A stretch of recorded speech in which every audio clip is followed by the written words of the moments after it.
नमस्कार विद्यार्थियों, मैं मनीषा धाकड़ आपका स्वागत करती हूँ। मनीषा धाकड़ मैथ्स क्लासेस में आज हम कक्षा 10 गणित का एक महत्वपूर्ण टॉपिक बहुत आसान भाषा में पढ़ेंगे। तो चलिए शुरू करते हैं। एक जो बेसिक ध्यान में रखना है वो बेसिक ये है, लाल बटा कक्का। ओके, आपको पढ़ाया गया होगा लेकिन एक बार और ध्यानपूर्वक सुने, ध्यानपूर्वक देखें। ओके, लाल बटा कक्का क्या होता है? लाल बटा कक्का हम इस पर बात करेंगे बाद में। ये तो मैंने आपको बता दिया, ये हिंदी मीडियम वालों के लिए। इंग्लिश मीडियम वालों के लिए भी क्या हो सकता है? बिल्कुल हो सकता है। पंडित, बद्री, प्रसाद, हर हर भोले। ओके, इंग्लिश मीडियम वाले बच्चों को ये बात याद रखनी है, ये मैंने यहाँ पे लिख दिया। ओके, इतनी बात नोट डाउन कर लेना। हिंदी वाले मीडियम वाले को लाल बटा कक्का, इंग्लिश मीडियम वाले पंडित, बद्री, प्रसाद, हर हर भोले। ओके, ठीक है, ये आपने नोट डाउन कर लिया। अब इसके बाद आगे चलते हैं त्रिकोणमिति फलन में। ठीक है, त्रिकोणमिति फलन में ये मैंने स्लाइड इसलिए ली ताकि आपको ऐसा ना लगे कि हम कुछ और पढ़ रहे हैं या फिर हमें कुछ समझ में नहीं आ रहा। ये आपकी 10th की बुक है जो मैंने एनसीईआरटी से पढ़ाना शुरू किया है आपको। आप देख रहे होंगे कि ये वाली जो है दिख रही है चोटी, क्या ये चोटी जो दिख रही है आपको? अब यहाँ कोई व्यक्ति खड़ा है, ठीक है, ये अगर ऊपर की ओर देखेगा तो किसको देख रहा है?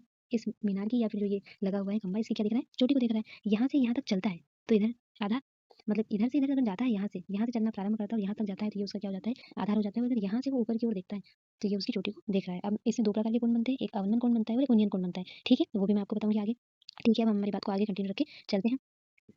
यहाँ देख रहे होंगे आप कि यहाँ पे पहले जो व्यक्ति खड़ा था वो जमीनी स्तर से देख रहा था। कहाँ से देख रहा था? जमीनी स्तर से देख रहा था। वो कहाँ पे देख रहा था? ऊपर की ओर देख रहा था। जमीनी स्तर से ऊपर की ओर देख रहा था। अब और आगे चलिए, अब जो व्यक्ति देख रहा है वो कहाँ से देख रहा है? अब वो छत पे से देख रहा है। कहाँ? जमीनी स्तर पर। कहाँ देख रहा है वो? छत पे से देख रहा है। दिख रहा है आपको कोई छोटा सा व्यक्ति देख रहा है, वो जमीनी स्तर पर देख रहा है। ओके, इसके पहले हमने क्या पढ़ा था? इसके पहले हमने ये पढ़ा था कि जो व्यक्ति खड़ा है, यहाँ खड़ा है और ऊपर की ओर देख रहा है। ध्यान रखना आप इस बात को, बहुत इंपॉर्टेंट बात है।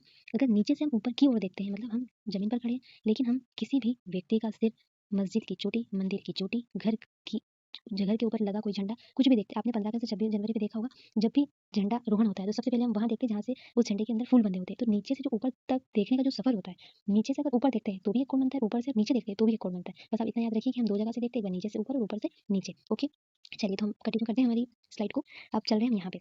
यहाँ देख रहे होंगे आप कि कोई दो व्यक्ति खड़े हैं और गुब्बारे ए को और गुब्बारे बी को इस प्रकार देखते हैं। ठीक है, और सबसे बड़ी बात, देख तो रहे हैं गुब्बारे को, लेकिन सबसे बड़ी बात ये है कि दोनों के एंगल कैसे बन रहे हैं।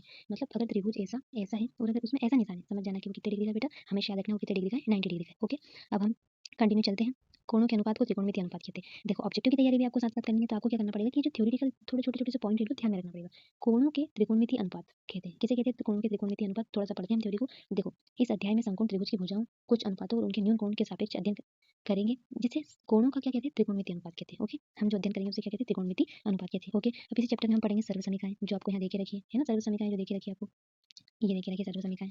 चलो अब आते हैं हम सबसे पहले हमारे त्रिभुज पे। ये आपको दिख रहा है त्रिभुज। त्रिभुज आप ऐसा भी बना सकते हो, आप इधर भी मूव कर सकते हो त्रिभुज के, जब जहाँ आपको कंफर्टेबल लगे आप वो त्रिभुज बना सकते हो। आपको सबसे मेन बात ये याद रखनी है इसमें बेटा कि ये तो 90 डिग्री का बन ही रहा है, लेकिन 90 डिग्री के सामने वाली जो भुजा होती है वो क्या होती है? क्या होती है वो होती है आपकी कर्ण। 90 डिग्री के सामने जो भी एंगल बनता है वो कैसा बनता है? बड़ा बड़ा तो बनेगा इसे, लेकिन वो भुजा कैसी होगी? आपकी कर्ण होगी। ओके, मान लिया मैंने कर्ण होगी। अब हम आ जाते हैं सबसे पहले, तो ये होता है हमारा लंब, ये होता है आधार और ये होता है क्या? कर्ण। और त्रिभुज की सबसे बड़ी भुजा को क्या कहते हैं बेटा? कर्ण कहते हैं। ओके, और हम एक बात और बता सकते हैं आपको, क्या कि जो आधार होता है, ये जो आधार होता है, ये वाली भुजा, आधार और लंब, मतलब आधार और लंब। उम्मीद है आपको यह वीडियो पसंद आया होगा। अगर वीडियो उपयोगी लगा हो तो लाइक करें, चैनल पर पहली बार आए हो तो सब्सक्राइब करें, बेल आइकन क्लिक करें और अपने दोस्तों के साथ शेयर करें। धन्यवाद, मिलते हैं अगले वीडियो में।